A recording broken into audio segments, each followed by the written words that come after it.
Welcome into another episode of The Install with Greg Cosell of NFL Films. Greg, since the last time we recorded the podcast, you and I have this live show that we're fired up to get people out for here in Nashville. We're excited to have you down. For those of you who were listening to the radio show last week when we announced it, and just planning stuff pregame before we started the podcast, it's got me even more fired up for May 20th. 3 weeks from Saturday, my man. Be down, getting down a few days early to spend a little fun time in Music City. I imagine, since I've been there many times, I imagine there's a few fun things to do. We do tend to traffic well in the entertainment business, Greg. There's all manner of different things you can do down here to entertain yourself. But certainly the Install live taping is one of them for people who want to come hang out. 1045thezone.com is where you can get your tickets at the Hutton Hotel. Like Greg said, May the 20th is when we will be breaking down the Titans 2023 draft class. And there's going to be a lot of fun players. We've talked about a lot of fun players so far, but today is all Tennessee, Greg. All right. All Vols, all the time. So I think the obvious place to start is Hendon Hooker, just for the interest in the quarterback and frankly the Tennessee offense, Greg. The analysis of all of these prospects, maybe outside of Darnell Wright, because offensive line's a little deeper there or different there. I've been so interested to see how many different people who I respect and who I know break down film well and who I know their stuff have kind of struggled with the analysis and cited the Tennessee offense as a reason specific to the quarterback and the wide receivers who we'll talk about a little later on. It's really interesting you ask that because, there are a lot of coaches who have different points of view, really respected coaches, guys who are presently coaching, guys who have coached and done it at a really high level. Some simply look at the quarterback and the traits and they feel they have something to work with because Hooker has very good traits. He's tall, he's big, he throws the ball really well. He's somewhat of an over-the-top thrower, which you don't see very often. He's got a really good size frame. The delivery is relatively compact. He can generate velocity. There's a lot to like if you just look at the traits. And then there's others who say, well, the offense he ran in college was kind of a relatively pure version of the air raid. So what does that mean? It means that the emphasis is on no huddle, fast tempo. He doesn't call plays, which, by the way, is something that no one really thinks about, but that does mean something. Whatever it means, everybody differs. But, they don't huddle and the quarterback does not call plays. It means they have widespread formations. Very often, all four receivers are outside the numbers. That's something you rarely ever see in the NFL.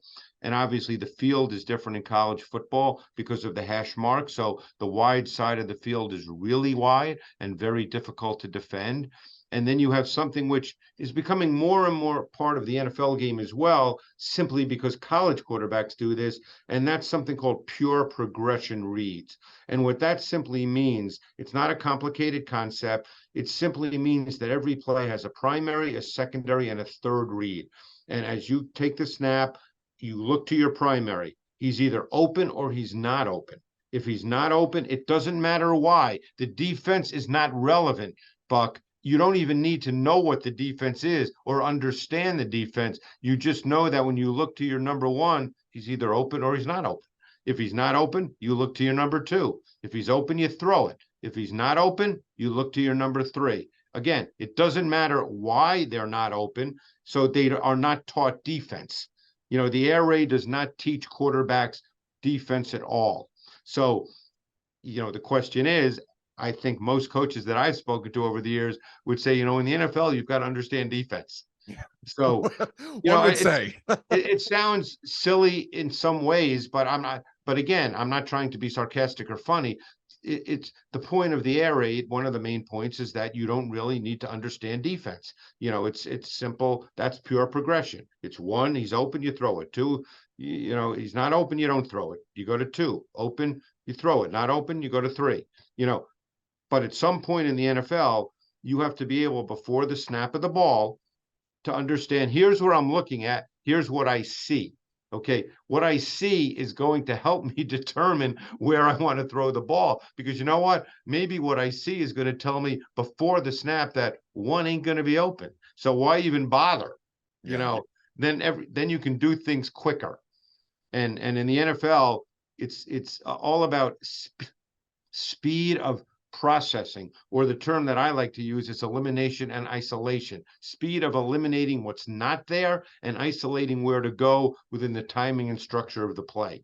Yeah, see, Greg, that's such a valuable explanation for people who are struggling to understand, for example, why the NFL community likes Will Levis, who operates a pro style system, or And called plays in the huddle. called plays in the huddle. Bryce Young, who sets protections and things like that. Not that Right, anybody's making the argument for Hendon Hooker over Bryce Young. I'm just saying, like, right. that specific analysis is something that I feel like can get lost in the shuffle unless, people are hearing it on a And regular basis. and by the way, what I said does not mean Hendon Hooker can't be a really good pro Right. quarterback. And as with most things, a lot of people like to see these things as black and white. Hey, it's either this or that. There's so many variables involved. When you're coaching a quarterback and you're putting together an offense, it's rarely it's this way or that way, and there's no other way.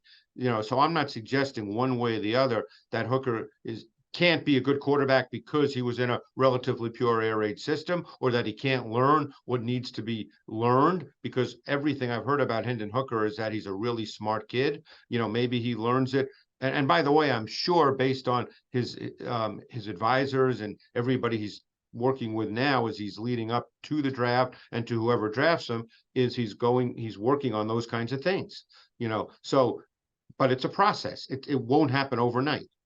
And that, I think, is, that all, as you said many times on this podcast and in many other platforms, none of these guys are finished products before they get to the No, NFL. no. And this is just a part of what it's going to be for Hendon Hooker, and a variety of different landing spots that make total sense for him, whether that's on day one or, it seems like at latest day two. Look, if you believe the stuff you read, and again, who knows where Hooker is going to be drafted? Sure. No one knows where anybody's going to be drafted.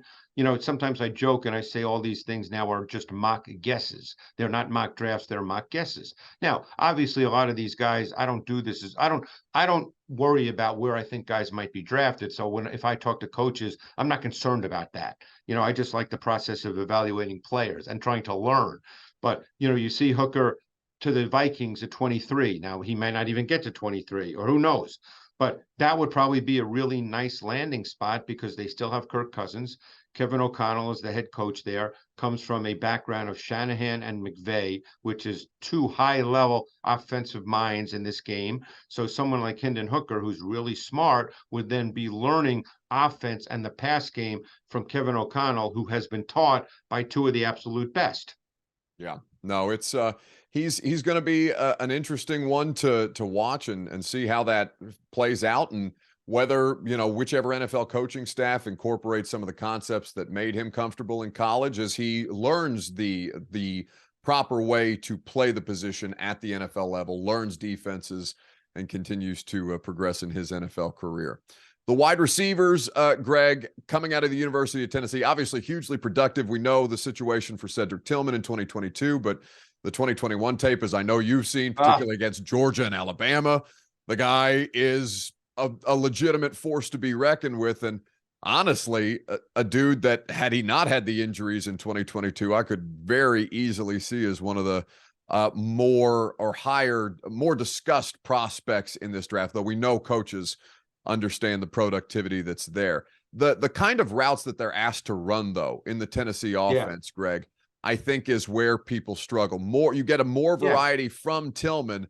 Hyatt, though, when you have those choice routes, and a lot of times his choice is just to run by dudes because he can, I don't think you necessarily see the variety that scouts and evaluators like yourself are looking for when they're trying to determine where Well, what kind of player this is. Let's start with Cedric Tillman. Sure.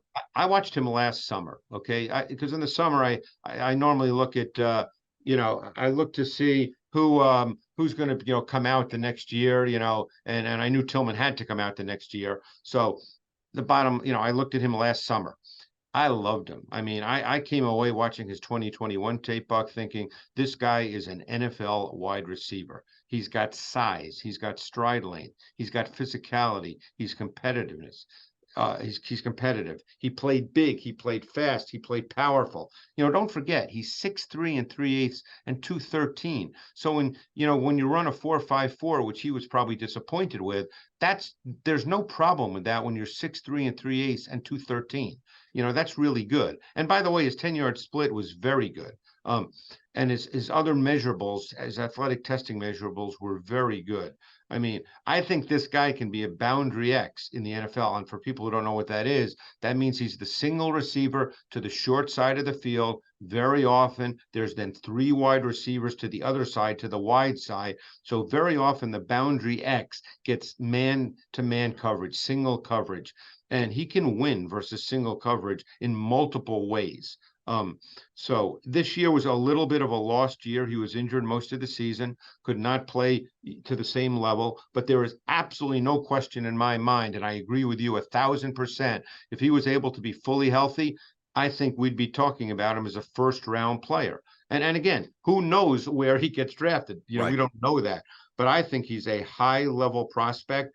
The player who came to my mind, and I don't do comparisons unless they immediately enter my mind, Buck. I don't sit around after I watch a guy, put my head in my hands for 20 minutes and think about who he might be like. Someone either jumps out to me or they don't, But the player who I kind of thought of was Mike Williams coming out of Clemson, who's had a very, very good NFL career, obviously, for the Chargers. I think Tillman is big. He runs well. He's physical. And Mike Williams is the X for the Chargers. So I think Cedric Tillman is a really high level prospect. Yeah, no, I think that all lines up with the kind of productivity that we saw from him when he was fully healthy, as you mentioned. And of course, NFL teams love the toughness element of having the tightrope surgery, coming back. Even if he wasn't super productive, he was still able to contribute for the Vols down the stretch. Then there's Jalen Hyatt, who's the the most productive wide receiver in college football last year.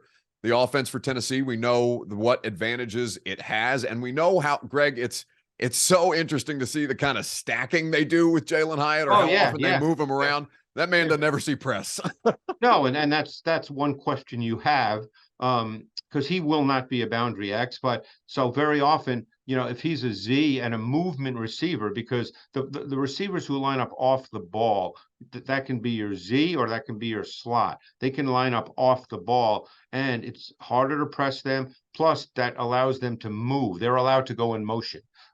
So I think that's what Hyatt is. Now, Hyatt, I'm sure he thought he was going to run a 4.3. He ran a 4.4, but he plays on tape as a 4.3 guy. I mean, this guy can run. He is an explosive vertical receiver. He's got both short area burst and accelerating deep speed that, quite frankly, Buck, often looks deceptive because he's such an easy glider. I mean, it looks like there's no effort to his movement. Right. I mean, he's the true definition of a vertical dimension. And of course, that's every team wants that. Now, obviously, you made a great point. You didn't see him against press, but you can minimize that even at the NFL level, as I suggested. And so you just don't, but you don't know the answer to that. And he didn't really run after catch. See, some people said he's great run after catch, but when you catch the ball on the move and there's no one around you, I don't view that as run after catch. Again, I'm not trying to be sarcastic or funny, but you and I, if there's no one around us, can catch the ball and just keep running. Run after catch to me is when you have to catch the ball, there's people around you, and you either have to make people miss, you have to be competitive and run with physicality. We haven't seen him have to do any of that. But his pure speed and explosive vertical ability will get him drafted in the top 40, and it could be higher. But there's no question he's not quite a complete receiver. So now it's a matter of what offense he goes to. To me, Jalen Hyatt, at this point in his career, and he may never be, is not an alpha dog #1 receiver. He's more of a complement. Yeah, no, I think that, and as you mentioned, like so many other conversations that we have with these guys, geography matters, and the offense that Hyatt lands in will matter for his I mean, again, productivity. not to interrupt you, but there's two No, guys I please. thought of watching Jalen Hyatt. And again, they just came to my mind. One was Will Fuller when he came out of Notre Dame. And by the way, I believe he was the 20th or 21st pick in the draft that year. And, vertical guy. Hyatt has way better hands than Will Fuller, way better hands. Because one thing Hyatt does really well is track the deep ball. Really good hands. And the other guy who I think you might be able to see a legitimate comparison to Deshaun Jackson. I think Hyatt is kind of that guy. And other than 1 year where Deshaun caught 82 balls for the Eagles, he was never really a volume target. And I think Hyatt is probably not a volume target. Doesn't have to be a volume target to be effective in the NFL. No, you're absolutely right. The explosive play element is something that man will certainly provide in the right setting. Darnell Wright made himself a lot of money in the Alabama game, Greg, against Will Anderson. Sure did. Obviously, the difference between him as a left tackle and at right tackle this past season, there's no question where he's going to excel at, even if, he's saying publicly that he sees himself as a left tackle. I imagine the tape very clearly says otherwise. Yes, I watched him in 2021 at left tackle. I didn't think he was very good. I watched him in 2022 at right tackle, and I have a bromance with Darnell Wright watching him at right tackle. I thought at right tackle he was a dominant player. He's the strongest tackle prospect in this draft, just in terms of sheer strength. He's got outstanding size, great length. At left tackle, I thought he was heavy-footed and sluggish. At right tackle, I thought he looked far more athletic. I mean, he's never, athletic is a relative term. Obviously, he's not Laramie Tunsil or Trent Williams, but he looked far more athletic. He didn't have the same movement limitations that I thought he had at left tackle. He played with calmer, far more efficient footwork and balance, which allowed him to mirror and redirect far more effectively. But his strength to anchor versus speed to power, he just stoned pass rushers, Buck. I mean, you mentioned the Alabama game. Will Anderson kept trying to run through him, with speed to power. I've said this before. If you did not know who Will Anderson was, you would have thought he's just a late round pick. He just stoned Will Anderson that entire game. Well, and just how physically overwhelming he is, Greg. I was at the Tennessee spring game. I was not there, but was watching the television broadcast. They had a bunch of former UT players out there at the orange and white game. And Darnell Wright standing next to Trey Smith, who is another mountain of a man, but Darnell Wright just towers over him as the starting right guard for the Kansas City Chiefs. He's just, he's young. He is explosive. He is somebody who really has that dominant ability. And, however people have these tackles stacked, certainly, you could envision a scenario where Darnell Wright is the first one of these volunteers selected in tomorrow night's draft.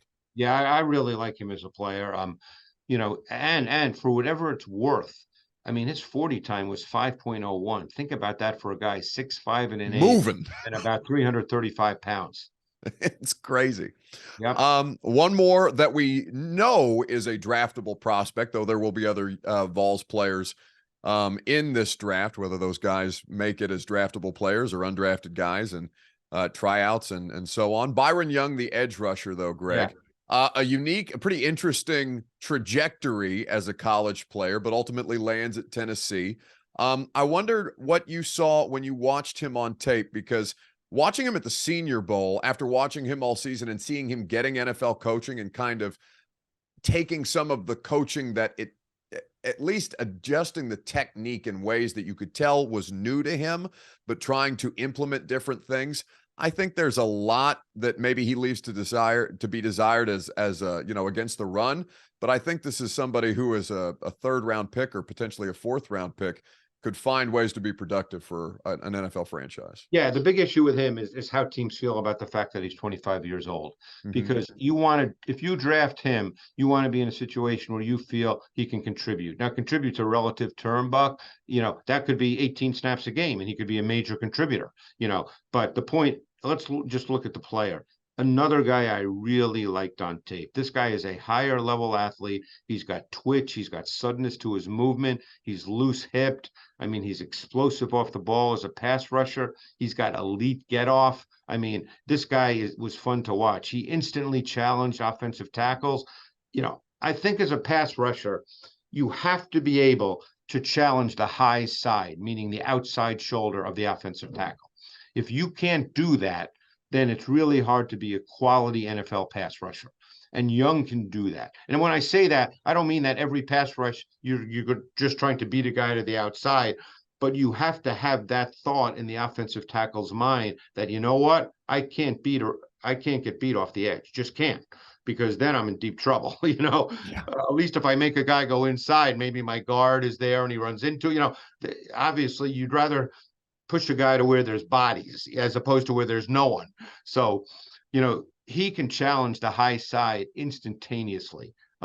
I really like this guy. The league has gotten to the point where there's a lot more 5-man defensive fronts, as you know. And so what does that do? It leads to one-on-one matchups because, you have 5 offensive linemen, 5 defensive guys on the first level rushing the quarterback. You get a lot of one-on-one. So now you have someone like Byron Young, and he can attack that tackle, and the tackle doesn't have any help. So I really liked him. The key thing is who drafts him, because like I said, no team is going to want to draft a 25-year-old if they feel like he can't contribute this year. Right. No, it's all 5 of these players are going to find homes in the NFL here in the next few days. And just one other quick point, Sure. I didn't do a full sheet on him, but Jeremy Banks is an intriguing player as well because he has speed.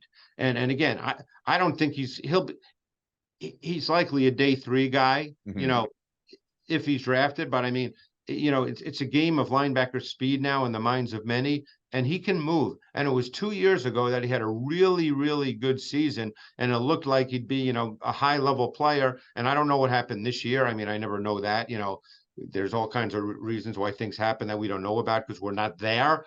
But he can run. He can play inside out with sideline to sideline, play speed and range. He's just an interesting guy as a potential day 3 pick. Yeah, I'd be curious to know whichever team where he ends up, what they thought about him through the interview process. And certainly, Greg, I mean, we know this all the time. All it takes is a special teams opportunity to latch onto a roster, get an opportunity to make a 53 or a 48 game day, and try and show some ability when your number is called. That's not just Jeremy Banks, but players like Jeremy Banks and so many other prospects who will go in the later rounds or go undrafted. Those guys have to relish their special teams opportunity. If they don't, they'll never make it. Yeah. Well, I know Jeremy Banks relishes hitting. Right. I know he likes to thump dudes a hell of a lot. At least that's why he switched from running back to linebacker under Jeremy Pruitt. But will be interesting to see where these guys land. Greg, always appreciate your time. Thank you so much for all the insight and analysis that you've done with us through leading up this pre-draft process. This is the last pre-draft pod that we have, and soon enough, the live show will be upon us. 1045thezone.com is where people can get tickets for the live episode of The Install on May the 20th with Greg flying down to Nashville. Buddy, always appreciate it, and good to see you, and looking forward to the live show soon. Thanks, Buck. Appreciate it.